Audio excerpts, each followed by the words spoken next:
Well, thank you, Angie. Thank you, Megan. We appreciate it. Thank you, University of Toledo, for having us today. We always appreciate the opportunity to present our information. With that being said, I am John Gugliada. I am the Director of Engagement for both of our bipartisan organizations. I'm here with Pat Soldano. She's the president of both the organizations. And Caren Street, who's a principal at one of the law firms that we use in Washington, Squire Patton Boggs. So today's discussion will be, as Angie said, we're going to talk about the survey results. I'll actually have a few slides on some of the research we've done in the past. There'll be an update on the caucus, Congressional Family Business Caucus. There'll be some information from the Luntz voter survey, political and legislative update from Caren Street.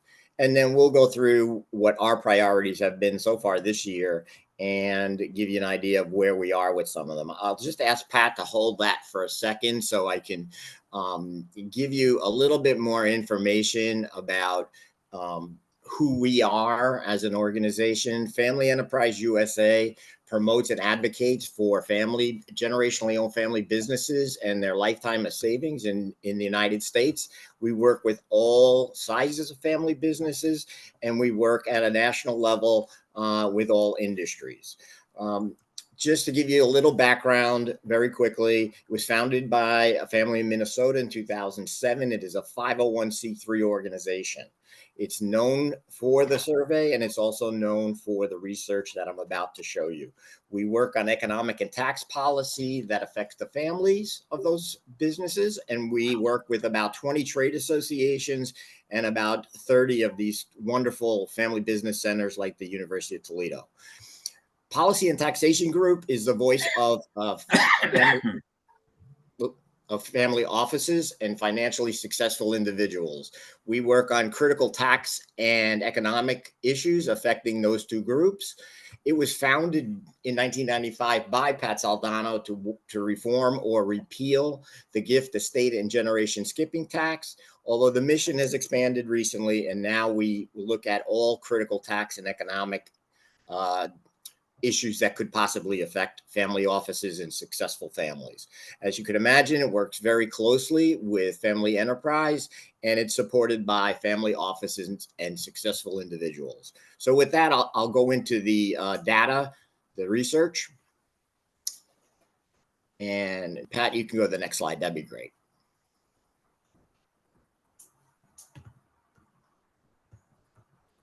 The slide's not advancing for you, John? Yeah, Oops. There we go. Okay, can you go back? Glitch. I'm sorry.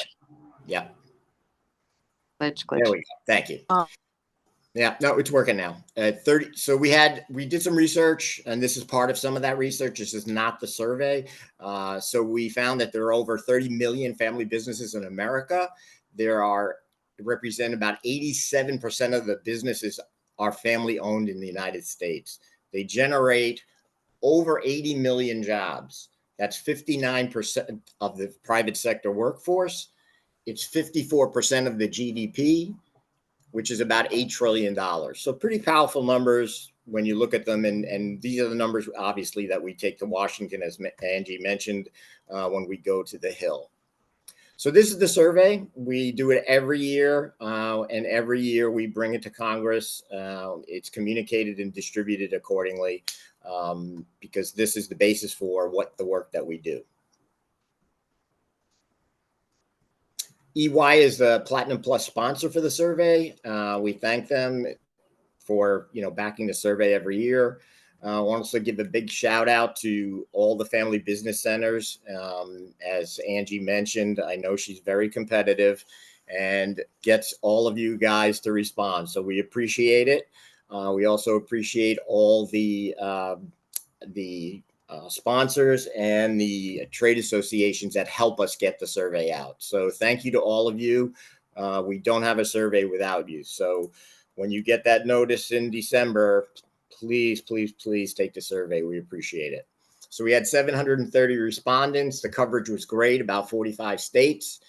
And the next slide, I'll give you an idea that our businesses are also covered around the country. So we have 76% of them are operating in more states than where they're headquartered.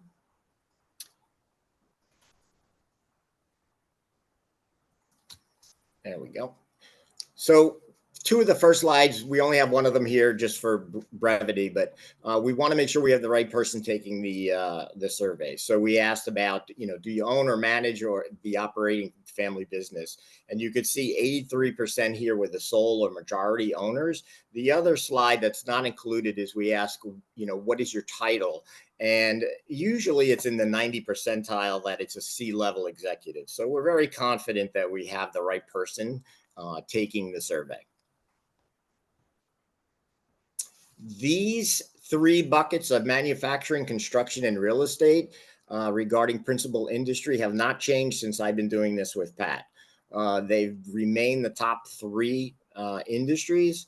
One thing we always like to bring up on this slide is that agriculture down at the bottom, you hear a lot about family farms in this country, and they garner a lot of attention because of the illiquid nature of their assets. Well, I can tell you that when we go to Washington, it's one of the first things we'll bring up is these industries share in the same illiquid nature of their assets with family farms. We ask about, how many years you've been operating. You can see 81% with 20 or more years. You've got 31% were over 50. I've seen that number as high as 40 some odd percent. But again, this gives you an idea of the longevity and the long-term thinking of family businesses. This is a super important slide for us because people are always asking us, you do a lot of work on income tax. How come? Well, this is the slide that'll give you the answer. 80% are pass-through entities. So they're either S corps, LLCs, partnerships, and they're paying much higher income tax rates than their corporate competition. So this is why we spend a lot of time on this.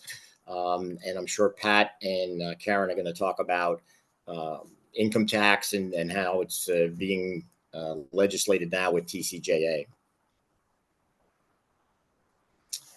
This is a slide that's really only pertains to family businesses because that's the only place you'll ever find it. And congratulations to all of you who have been through this, which is, the father, the grandfather, and the son all worked at the business. And these are for non-family members. We've been around the country, Pat and I, and more than I can count, there's been a business owner who's told us that that's been the case, that they all worked at the family business over a series of decades. Yeah, these next two slides are very important. We just had a caucus meeting. I don't know if it was the last one or the one before, where we talked about community involvement. And this is very important. We always talk to Congress about the fact that the family businesses and their community are well intertwined. I'm sure Angie and her people know this very well. One of the questions we asked is, how do you pay your employees? And you can see 47% pay above average and offer benefits above average than the competition.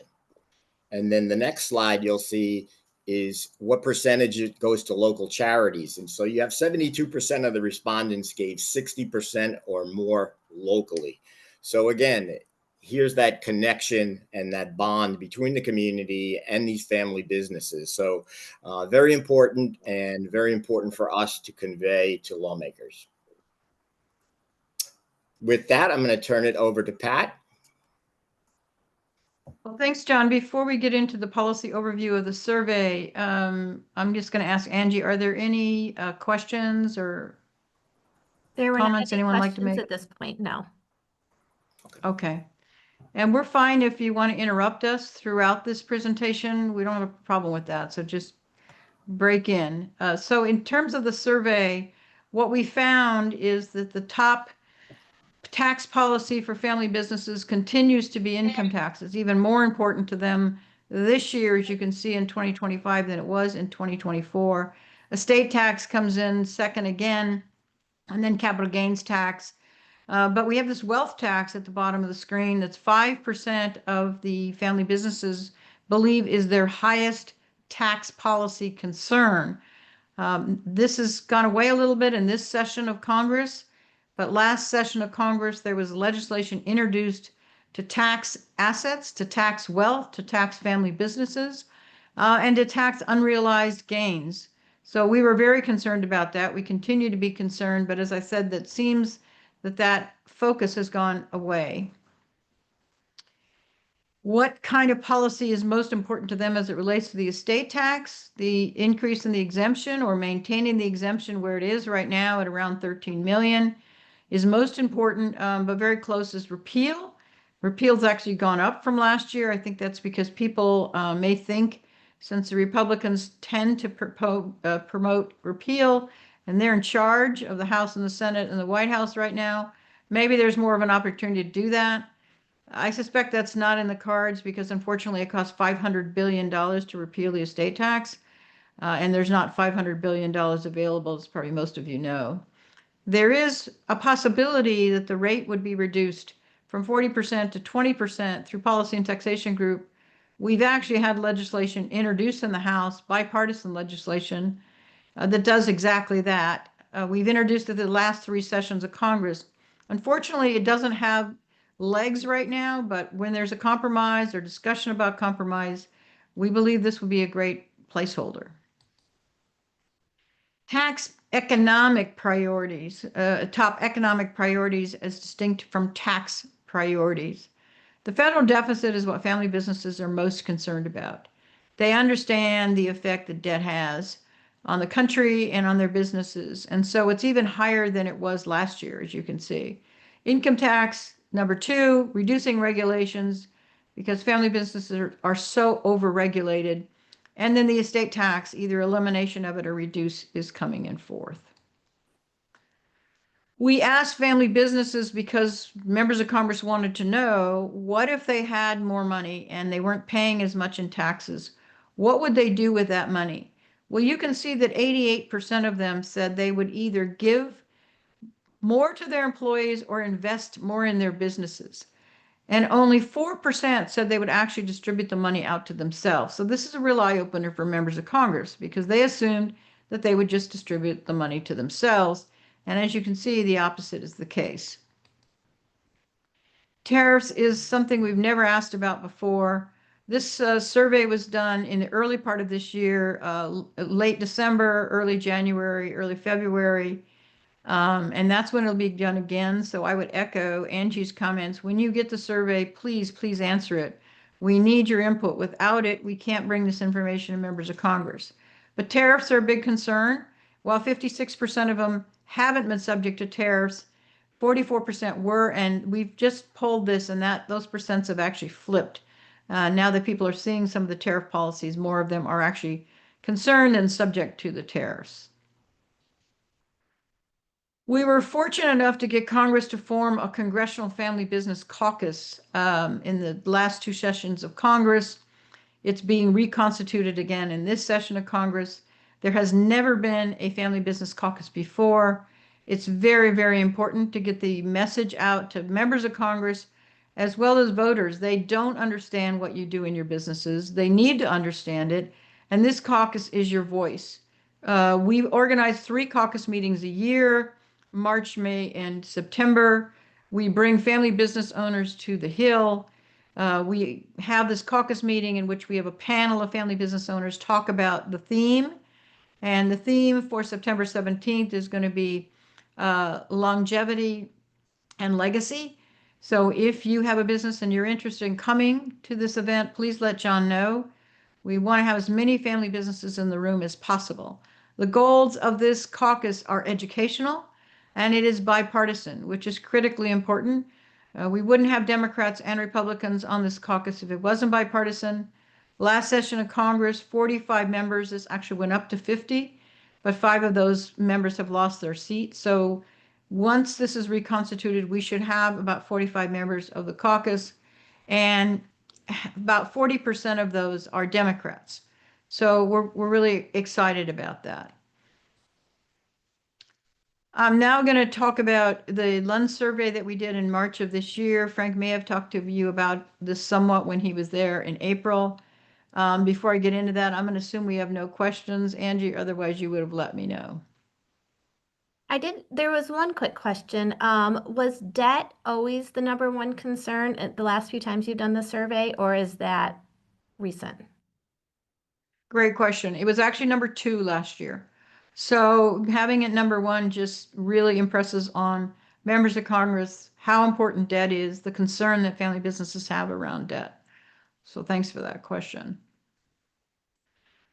So in the voter survey, most of you should be happy to know that voters trust family businesses more than they trust regular corporations, 78% more.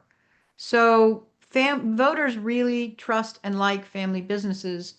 In fact, 91% of voters say that family businesses represent what's great about America. The idea that you can start from nothing and pass it on to the next generation. So they're with you. So again, you need to be in DC in front of not only members of Congress, but voters, because we record these caucus meetings and we send them out on all social media and our email database, which is 1 million members. And it's very important to get the message out. And you've got the voter with you. Now they just need to hear what your challenges are.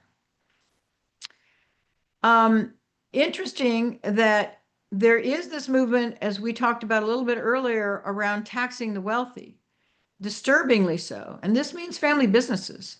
In fact, 63% of the voters in this country believe that there should be a wealth tax, and that includes 52% of Republicans. So that's a big concern. And we want to make sure that we're paying attention to any legislation that suggests that family businesses or anyone with assets should be taxed, additional tax. The good news is voters inherently believe that you shouldn't be taxed again at death. And in fact, 67% of voters, including 60% Democrats, oppose an estate tax. And John hears me say this all the time. I've been working on this almost 30 years. The fact is, this percent has never been this high. It's usually in the low to mid 50s. So the country really gets it now. They understand that when a family business has to pay an estate tax, jobs get eliminated, the family lose their livelihood, and all that community giving that we talked to you about in our survey goes away. So there is this momentum around elimination of the estate tax. Now we just have to figure out how the legislation can pay for it. So with that, we're going to talk about the big tax changes that are happening. And is Caren, I think Caren may have dropped off this call. Is No, she I'm here. on? Oh, you are. Okay. Yeah. I didn't see you. No, no Awesome. worries. So now here. I'm so glad you're here, Caren. Otherwise I wouldn't be doing this. Happy to be All here, right. Pat. Wouldn't miss Okay. it. Good to be here. And it's an important issue because there are big tax changes coming that everyone should be aware of. Because one way or another they can and will impact every household. President Trump and his second administration are off and running. And I think everyone would say that they've learned some lessons from the past administration, and they've had 4 years to really take notes and build an agenda that they're clearly putting forward as we speak. In terms of leaders in the administration, they made quick work with Republican control of both the House and the Senate, but the Senate in particular, to install President Trump's cabinet. And there are key officials broader than the usual suspects, like at Treasury or the National Economic Council, but it's also to watch individuals like Doug Burgum, who's the Secretary of Interior, but he's also one of the chairs of the National Energy Dominance Council, as well as the U.S. Trade Representative, because energy and trade respectively play a huge role in terms of President Trump's agenda. Now, on the legislative side, there is the coveted Republican trifecta in Washington right now in terms of control of both the House, the Senate, and the White House. But in the House and the Senate, they are the slimmest of margins. So the Republican leaders in the House and the Senate have to walk a very fine line to keep their caucuses together, because they have a majority of just 3 in each chamber. And we'll talk about why that's really critical as we go through advancing legislation. It's also key to remember that these congressional players, some of them are relatively new. Speaker Johnson and Senate Majority Leader John Thune, are relatively new leaders. Senator Crapo has been in the Senate for quite some time, but it's his first shot at the gavel of the all important finance committee that has control over tax writing policy in the Senate. Really, Jason Smith has the most experience of them all, with one Congress serving as chair of the House Ways and Means Committee in the House. So really new leadership, but they've hit the ground running, and they have to, because they have a new president and a new mandate to get a tax bill, which historically every new president comes in and gets a tax bill done in their first term. We can look back at it historically. Certainly, President Trump had the Tax Cuts and Jobs Act in his first term, and it's a full circle moment because many of those tax provisions are set to expire at the end of this year. So let's talk about what tax proposals are on the table. And I would think of these in two buckets that somewhat overlap. The first and kind of obvious bucket are the tax cuts that are set to expire at the end of 2025. So there were a number of corporate provisions that were made permanent, but there were individual provisions that were not. And that's why you see this really as kind of a major priority to move forward, because if nothing is done, then at the end of the year, we will see tax increases on almost every American across the board. At the highest level, the highest tax bracket, the highest tax rate would increase from 37% to 39.6%. You would lose child tax credits, state and local tax exemptions, and particularly important for this community, the estate tax exemption, which is currently around 14 million for individuals, would drop down to 7 million. There are also some business provisions that were not made permanent, also important for this community, around 199A, the deduction for qualified business income. There are some research and development expensing that has gone away, as well as bonus depreciation, all very important tax provisions for businesses. So those are the first tranche of tax policy that you should look at. But then you also have to consider the president himself. He made several promises on the campaign trail that now Congress has to deliver on. And I will say, while Congress really held the pen and led the way in the first tax bill under the first Trump administration, the Tax Cut and Jobs Act, this administration has actually been very aggressive and engaged in terms of the tax writing policy. And they've also kind of snapped up a lot of key staffers. So they're very engaged, and Congress has to pay attention to those promises. Some include extension of TCJA provisions, but also some new things like eliminating income tax on tips or overtime pay or Social Security benefits. Really kind of focusing on almost this populist promise around reducing taxes on workers. But you also have to consider some of his proposals around manufacturing. So he also has, on the next slide, Pat, a proposal to lower the corporate tax rate specifically for domestic manufacturers. And if I could just pause now on that front, President Trump has made it very clear that he is committed to having a boom in domestic manufacturing, and that can be both through carrots and sticks. I think on the stick side, we've seen a lot of that side of the coin in terms of tariffs and really trying to bring countries to heel in terms of lowering trade deficits and really driving domestic manufacturing here at home. But the carrot here is to try to include some provisions that can help manufacturing here at home, including lowering the corporate tax rate. So let's talk about how this is going to move through Congress and the challenges of passing tax legislation under a single party control. I mentioned earlier that we have the slimmest of margins in Congress right now, but the reality is, with the majority in both the House and the Senate, it means that the leaders in both the House and the Senate are able to move tax legislation through a process called reconciliation. That means that they don't need to worry about what is a traditional hurdle in passing legislation, which is a 60-vote threshold in the Senate. Instead, they can pass legislation affecting the country's budget for over the next 10 years with a simple majority. But there are challenges to doing so because, as we heard earlier, there's a lot of concern around the debt and deficit of this country. And if it's a concern to constituents, then it's a concern to lawmakers. And the reality is that the federal budget is continuing to explode. We certainly saw a lot of government spending, as you often see in crisis during the pandemic. And those numbers continue to rise.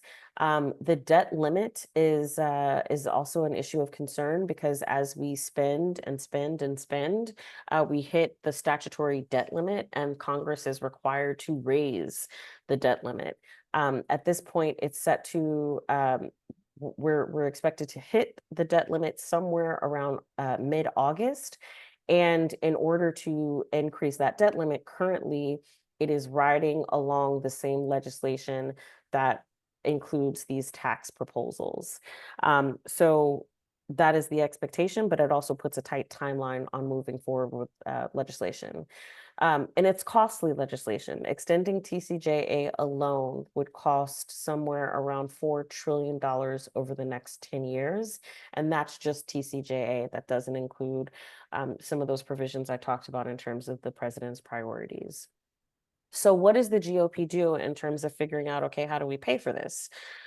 Well, there are a couple of different ways that they could look at it, and the betting odds are on kind of a combination of them all. Chair Crapo, chairman of the Finance Committee, has said, well, at the end of the day, TCJA is current law, and we should adopt that current tax policy as the baseline such that it's not actually an increase in revenue because we're just extending current law. That is problematic with some of the deficit hawks in the House and the Senate. So that's why it's being coupled with cutting federal spending. We've seen trillions of dollars cut in terms of large buckets, particularly coming from cutting energy efficiency provisions that were included in former President Biden's Inflation Reduction Act, as well as proposals to cut Medicaid funding by adding eligibility requirements that would tighten the use of the program. There's also consideration of some of the tariffs that have been put in place, as they will certainly increase federal revenue because it is money that comes to the federal treasury, as well as some of the terminations that we've seen through the Department of Government Efficiency, the DOGE effort. There's also moving through Congress right now a multi-billion-dollar rescissions package to cut funding specifically around foreign aid, as well as some public broadcasting that really tries to codify some of the DOGE terminations. So we'll see how that plays out. But it's also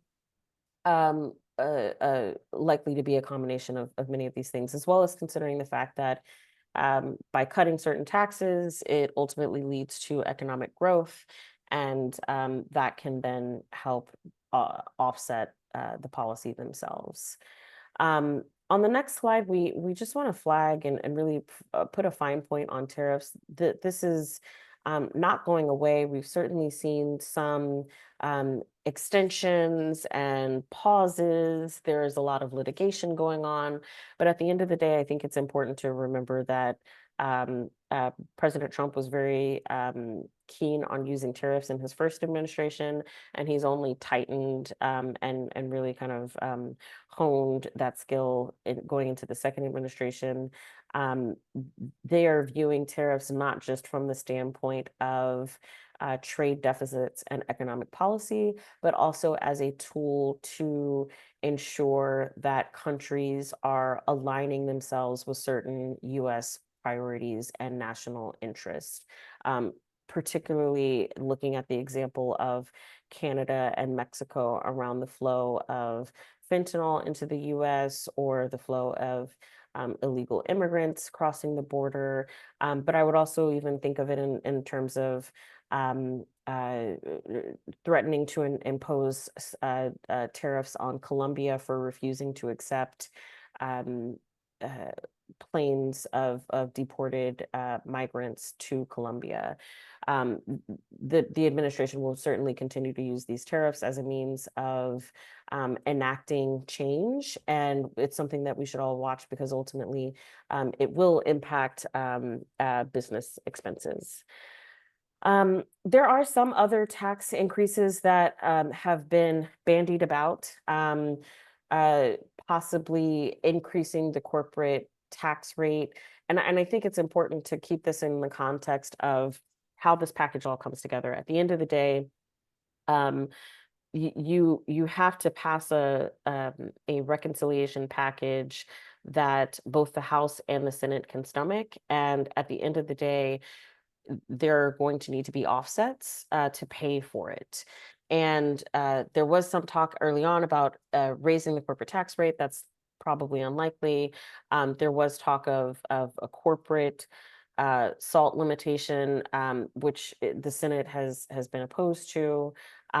So there are certainly, there was conversation earlier about taxing high income individuals, adding an additional tax bracket for high income individuals, which kind of flurried away after a week or two of discussion. But it's something that we keep track of because you never know what might try to slip in at the last minute. So what's next? In order for reconciliation to pass, similar to the way any bill becomes a law, the exact language has to pass through both the House and the Senate and move to the president's desk for signature.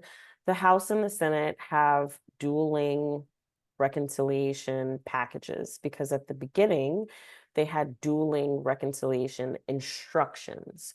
You start with budget instructions that dictate to certain committees of jurisdiction, I want you to write tax or I want you to write legislation that either puts forward specific policies or cuts spending. While Finance Committee and Ways and Means are certainly important because of the tax writing authority, the reason there's this one big beautiful bill is because it is meant to put forward President Trump's agenda around a wide range of issues, particularly including border security and immigration enforcement. So now the House and the Senate have to reconcile those differences. The House has moved their bill forward. The Senate is now in the process of having individual committees of jurisdiction put forward their legislation. We are expecting the Senate Finance Committee to release their legislative text sometime today.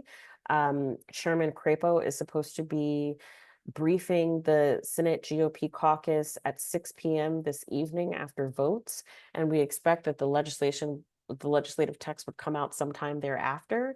But basically, similar to the process that the House made, the Senate has to pull together its bill, and the goal is to get a bill to the president by July 4th.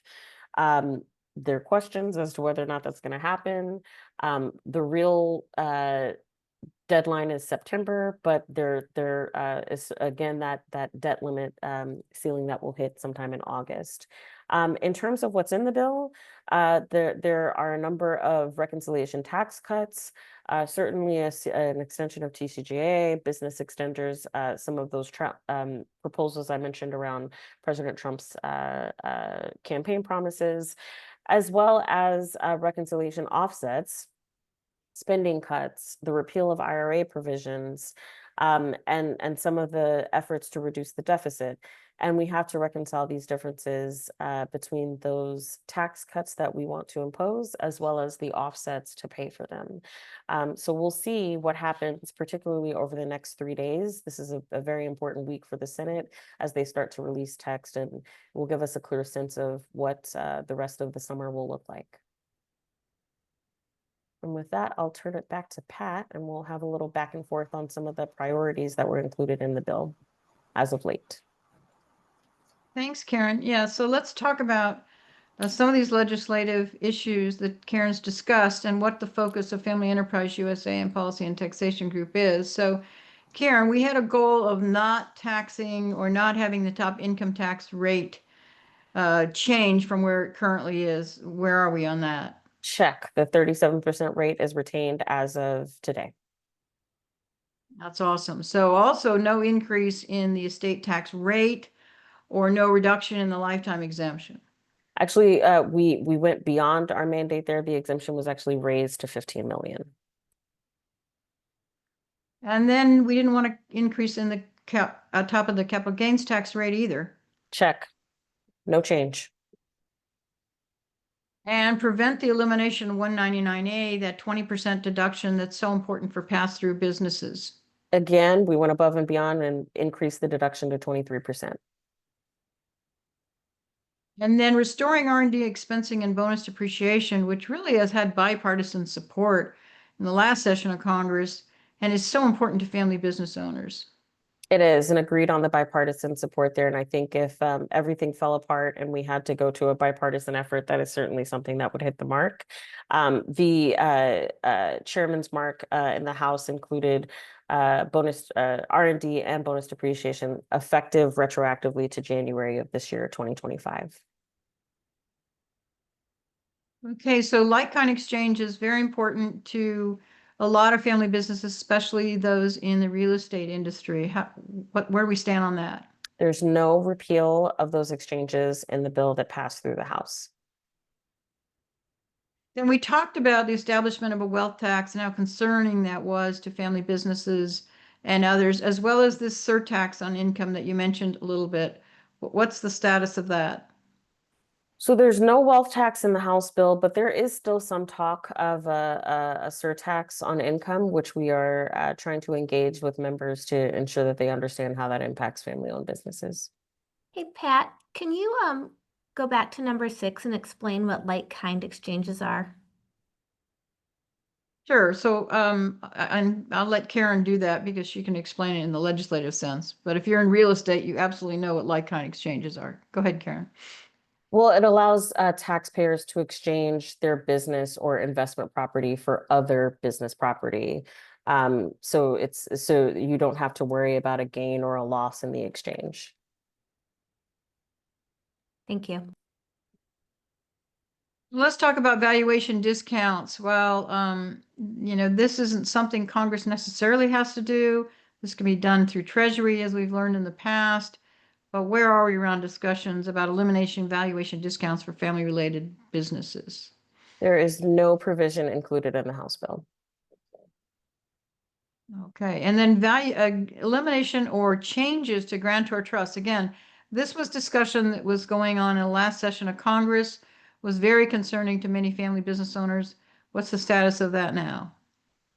The status quo, and it remains, but it is again something we continue to track. And then lastly, elimination step-up in basis, again, seemed to be more of an issue in the last session of Congress. Very important to family businesses that pay the estate tax, that pay that 40% on the full value of their assets. So maintaining that step-up was very important. Where do we think that sits? We have maintained that step up, and I would say that's also a bipartisan concern, particularly for maintaining recent wealth creation in a lot of communities. We don't want to see them have that wealth creation wiped away in one generation, which is possible if you eliminate the step up in basis. Exactly. Absolutely. Well, now I'm going to let you talk about this $1 trillion in tax increases that's included in the House bill. So as I mentioned, we are looking at the elimination of several IRA, Inflation Reduction Act tax provisions. You always, you always have to keep in mind that Congress and Washington try to think about how they package a legislation. So it's called the Inflation Reduction Act, but it really is a clean energy tax bill. By eliminating those tax credits, it is considered a tax increase, and that was one of the main priorities for the GOP to help offset this bill. We've also seen a provision for $20 billion. It would raise $20 billion to tax compensation over, well, making the compensation of over $1 million non-deductible. Another major provision is around taxing university endowments and foundations. We've also seen some international tax revenue raisers. And there are some provisions that really kind of remove benefits that there's concern that they were going to illegal immigrants, as well as always trying to stamp out waste, fraud, and abuse. So altogether, that comes out to about $1 trillion in tax increases that are in the House bill that'll help kind of offset some of those priorities as the House and Senate try to reconcile the differences between the bills. Now I'm going to put this in context that I think people on the phone watching this webcast can understand as it relates to their businesses. While we think we're in a pretty good place with this one big beautiful bill, I want just everyone to understand that if the exemption on the estate tax dropped from 14 million to 7, and that would mean that TCJA provision around estate tax exemption would not be extended, you would lose $11.5 million over a period of 10 years in terms of the ability to gift. And that's really that $7 million with a 5% ROI over a 10-year window. As it relates to the income tax rate, as Caren talked about, if the rate went back up from 37 to 39.6, and you had a business that made $10 million a year, for 10 years, you would be paying $2.5 million more in taxes just from that change of 37 to 39.6. And then lastly, as it relates to 199A, I remind you all that are pass-through entities, and we know 80% of family businesses are pass-throughs. You wouldn't get to deduct the 20% of your income before you applied that tax rate. And so again, if you have a $10 million business, that would cost you $7.4 million over 10 years. So that's why we're fighting very hard to keep that 199A that looks like it's going to stay in this bill. The House increased it, as Caren mentioned, to 23%. We're hoping that the Senate will keep it there, but we still don't know that. And hopefully, as she said, we'll have a better idea at the end of our day-to-day. So with that, Angie, I'm going to just thank everyone and ask now, I hope we have some questions or comments that someone would want to share with us. Okay, I will say you can go ahead and unmute if you do have a question, but I did have a little back and forth. Pulling it back to the caucus in September, they were saying if you wanted families to attend, are there certain industries? Are you asking them to speak or be on a panel, or are you asking them just to attend? Great question. Okay, so if you're interested in attending, it doesn't matter. As long as you are a family business, you can attend the caucus meeting itself. And you can attend the caucus meeting that starts at 7:30 in the morning. It will be on the Hill at, we hope, the House Visitor Center, which is where we were last time. And then we'll have a legislative and political update after that. Frank Luntz will talk to us. We have lunch, and for those that want to, we will do Hill visits. That's open to all family businesses. We have a select people that we're putting on the panel. We are looking for family business owners that are multi-generational because, as I said, the theme is longevity and legacy. And so we are hoping we already have some multi-generations of businesses speaking. So we have a daughter and a mother as an example. And we actually have 2 pairs of daughter and mother that are speaking on the panel. So we're just starting to build the panel. So if someone is interested in that, please let John or myself know. We will probably have 6 pairs on the panel. But we would really appreciate having family businesses at the caucus meeting because that's when their voices get heard by other members of Congress that are in the room or staff members. It's really, really important. As I mentioned, we record this and we send it out on all social media and our email database. Okay, and then I had one more. They said if I felt appropriate to ask, not a tax question, but do you know anything that Congress is doing to help the workforce challenges that we're seeing in the Midwest? I think that's a great question for Caren. I'm going to turn it over to you, Caren. Mhm. I don't believe that there are proposals in this one big beautiful bill that would address workforce development. I know that there is a major workforce development bill that's reauthorized every few years, and Congress tends to do things kind of in tranches. I would encourage you to first feel free to reach out to me, and I'm happy to chat offline. But this bill is really very narrowly focused on President Trump's priorities. And I don't know that workforce development is chief among them. It's highly focused on energy dominance, domestic manufacturing, and ultimately tax cuts. Okay. To bring back domestic manufacturing, do you see the Midwest as a prime area for that?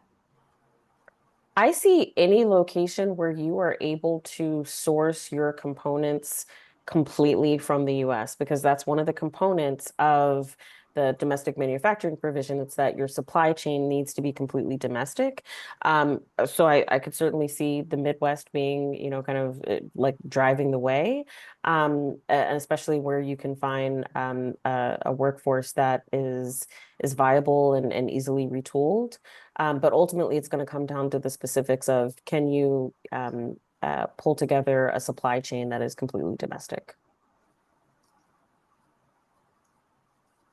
Okay, and I'll take a moment. Does anyone want to unmute and ask a question before we sign off?